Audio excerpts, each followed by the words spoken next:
श्री कृष्ण गोविंद हरे मुरारी, श्रीनाथ नारायण वासुदेव।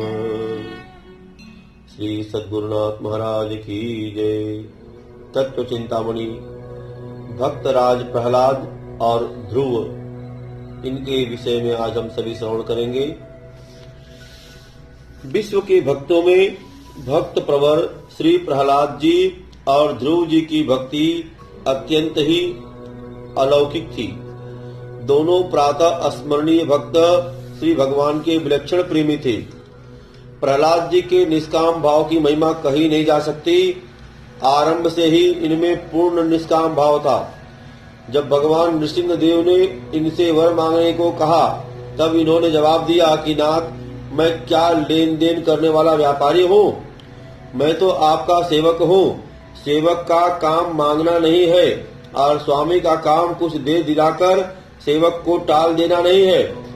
परंतु जब भगवान ने फिर आग्रह किया तो प्रहलाद ने एक वरदान तो यह मांगा कि मेरे पिता ने आपसे द्वेष करके आपकी भक्ति में बाधा पहुंचाने के लिए मुझ पर जो अत्याचार किए हैं, हे प्रभु, आपकी कृपा से मेरे पिता उस दुष्कर्म द्वारा उत्पन्न हुए पाप से अभी छूट जाएं, कि त्वत्प्रसादा प्रभु सद्दा अस्तेन मुचते में पिता। विष्णु पुराण में है कि कितनी महानता है। दूसरा वरदान यह मांगा कि प्रभु, यदि आप मुझे वरदान देना ही चाहते हैं तो यह दीजिए कि मेरे मन में कभी कुछ मांगने की अभिलाषा ही न हो। कितनी अद्भुत निष्कामता और दृढ़ता है। पिता ने कितना कष्ट दिया, परंतु प्रहलाद जी सब कष्ट सुख पूर्वक सहते रहे। पिता से कभी द्वेष नहीं किया और अंत में महान निष्कामी होने पर भी पिता का अपराध क्षमा करने के लिए भगवान से प्रार्थना की। भक्तवर ध्रुव जी में एक बात की और विशेषता है। उन्होंने अपनी सौतेली माता सुरुचि के लिए भगवान से यह कहा कि नाथ, मेरी माता ने यदि मेरा तिरस्कार न किया होता तो आज आपके दुर्लभ दर्शन का अलभ्य लाभ मुझे कैसे मिलता। माता ने बड़ा ही उपकार किया है। इस तरह दोष में उल्टा गुण का आरोप कर उन्होंने भगवान से सौतेली माँ के लिए मुक्ति का वरदान मांगा। कितने महत्व की बात है।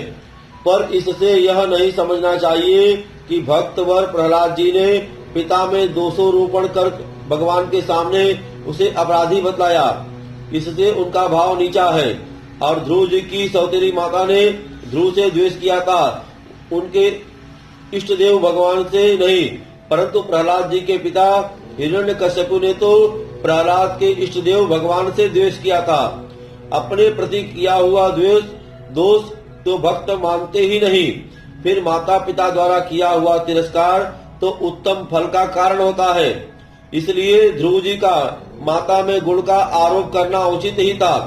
परंतु प्रहलाद जी के तो इष्ट देव का तिरस्कार हुआ था, तो प्रहलाद जी ने अपने को कष्ट देने वाला जानकर पिता को दोषी नहीं बतलाया और उन्होंने भगवान से उनका अपराध करने के कारण क्षमा मांगकर पिता का उद्धार चाहा। वास्तव में दोनों ही विलक्षण भक्त थे। भगवान का दर्शन करने के लिए दोनों की ही प्रतिज्ञा अटल थी। दोनों ने उनकी बड़ी ही दृढ़ता और तत्परता से पूर्ण किया। प्रहलाद जी ने घर में पिता के द्वारा दिए हुए कष्ट प्रसन्न मन से सहे, तो ध्रुव जी ने वन में अनेक कष्टों को सानंद सहन किया। नियमों से कोई किसी प्रकार भी नहीं हटे। अपने सिद्धांत पर दृढ़ता से डटे रहे। कोई भी भय या प्रलोभन उन्हें तनिक सा भी नहीं झुका सका। बहुत सी बातों में एक से होने पर भी प्रहलाद जी में निष्काम भाव की विशेषता थी और ध्रुव जी में सौतेली माता के प्रति गुणारोप कर उसके लिए मुक्ति मांगने की। वास्तव में दोनों ही परम आदर्श और वंदनीय है। हमें दोनों से ही अपने जीवन में शिक्षा ग्रहण करनी चाहिए। ऐसे भक्त प्रहलाद जी और भक्त राज ध्रुव जी, यह दोनों जो है परम पिता परमेश्वर की कृपा से आज भक्त पद पर ऐसी जगह स्थित है जहाँ हम भक्त जाने के लिए बहुत अथक प्रयास करना पड़ता है। अतः प्रयास करते रहने से भगवत कृपा की प्राप्ति होगी और अगर हम भक्तराज प्रहलाद और भक्त शिरोमणि ध्रुव नहीं बन सकते, फिर भी हम भक्तों की श्रेणी में भगवान के चरणों में दास की भांति अगर पड़े रहे तो यह हमारे मुक्ति का एक सहज ही उपाय होगा। इस प्रकार हमें सदैव भगवत भजन में मनन चिंतन करते रहना चाहिए। बोलिए श्री कृष्ण भगवान की जय। सियावर रामचंद्र की जय।